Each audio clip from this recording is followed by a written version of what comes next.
Hello, my friends, hello, and welcome once again to the mysterious Vaughan Manor, where my friend and companion, Roger Hotep, and I have returned to talk about another exciting bookshelf essential episode.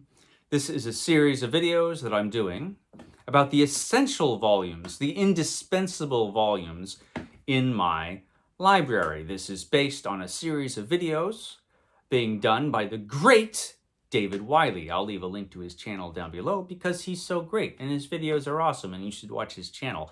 But today we're talking about an essential volume, well, a couple essential volumes from my library.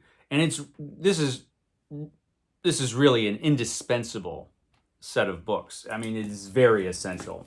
And that would be the Annotated Sherlock Holmes, which comes in two great big, very shiny volumes here. This is put together by William S. Baring-Gould. This was published in 1967. This was published back in 1967. And it's magnificent. It's a magnificent set of books. Has all of the Sherlock Holmes stories, of course, that were written by Sir Arthur Conan Doyle. I'm going to set one of these volumes down and just hold up this one. So this is the original Annotated Sherlock Holmes, as opposed to the new Annotated Sherlock Holmes, which was done by Leslie S. Klinger. It's actually the new Annotated Sherlock Holmes. That's how I actually found out about this set of books, because he refers a lot to this in the new Annotated Sherlock Holmes. This was one of the most important Sherlock Holmes publications. William S. Baring-Gould was a great Sherlockian. He was a great Sherlock Holmes scholar. He worked for Time magazine, if I'm remembering right, although I don't know what he did for Time magazine. That I am forgetting. I do know that he lived from 1913 up until 1967. And I'm pretty sure, if I'm remembering right, that he passed away before he could see this, his most important work, published, which is unfortunate, but I'm very glad that he gave us the Annotated Sherlock Holmes, because it's a wonderful set of books, well worth seeking out if you are interested in Sherlock Holmes. He does so much interesting stuff in this book. Not only are the stories heavily annotated, he tells you all about the background of the stories and things going on in the stories and the Victorian age in which Sherlock Holmes and Watson lived. He also puts the stories in the order of Sherlock Holmes' career. He puts the stories in here chronological. He sets them chronologically. And that's how he presents the stories. And that is interesting. And it has proved to be highly controversial. It's full of controversy. It was a controversial thing to do because not everybody agrees with how he dated the stories. Sir Arthur Conan Doyle, when he was putting together the Sherlock Holmes stories, when he was writing them and publishing them in the Strand magazine, he didn't do that. The stories bounced around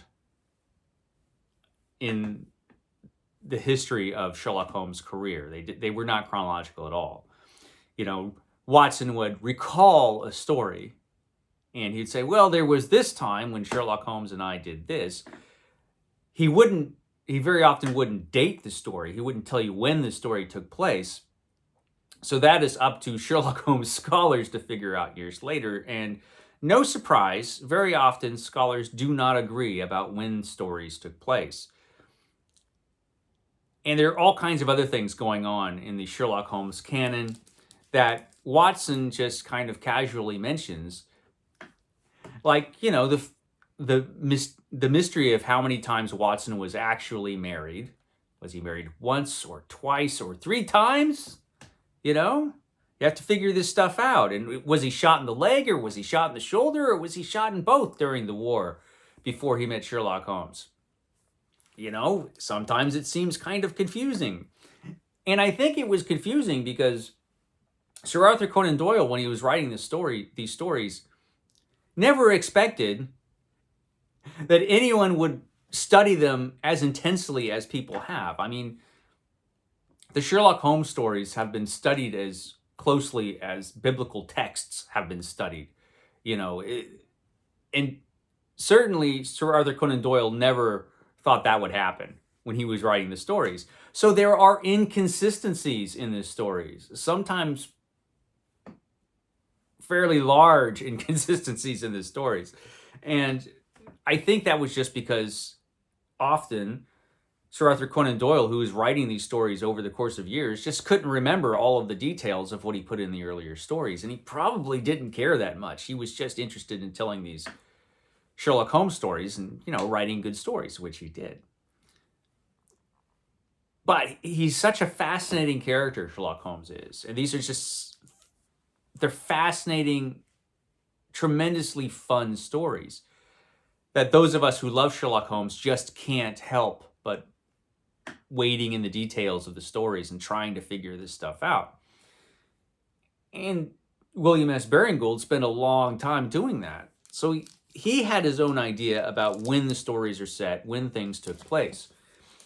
And that's how he presents the stories. It's a great set of books. It opens up with this wonderful map, Sherlock Holmes map, with different stories listed at the top there. And that's a really cool, the end papers have that. Has a lot of introductory material, some essays at the beginning of the book, which are really interesting about the background of Sherlock Holmes and the stories. And then that goes on for a while. And there's a lot of that, which I appreciate. And then we finally get to the stories, the early Sherlock Holmes. So the early Sherlock Holmes, which takes place July and September 1874 and Thursday, October 2nd, 1879, starts off with the Glorious Scot, which was Sherlock Holmes' first adventure. This starts off with Sherlock Holmes and Watson together, and Sherlock Holmes tells Watson this story, which takes place in 1874. He gives you all the exact dates of all of the stories, including the partnership between Watson and Sherlock Holmes. And so this third part, the partnership to Dr. Watson's first marriage, early January 1881 to November 1886. He dates everything, so you know exactly when all the stories take place according to him. And we get lots of illustrations. And these volumes have a lot of illustrations from the Strand magazine. The original Sherlock Holmes illustrations are all reproduced in this volume. They're not the best that I've seen them reproduced. They tend to be, they tend to be a little dark and a little smudgy in some places. This was published back in 1967, so the illustrations don't look nearly as good as they do in this volume. The new annotated Sherlock Holmes also reproduces all of the illustrations, and it does it beautifully. The production values on the new annotated Sherlock Holmes are just fantastic. But that's okay. That's okay. It's a fascinating set of books, and it's really interesting to see what Baring-Gould has to say about all the details of Sherlock Holmes' life. And certainly if you're interested in Sherlock Holmes, I think this is if you're really interested in Sherlock Holmes, if you're really interested, like if you really want to know all the details, you're going to want to try to find this, because it's pretty valuable, not just because of the chronology, but because of all the other information you get in these volumes. And some of it is really interesting.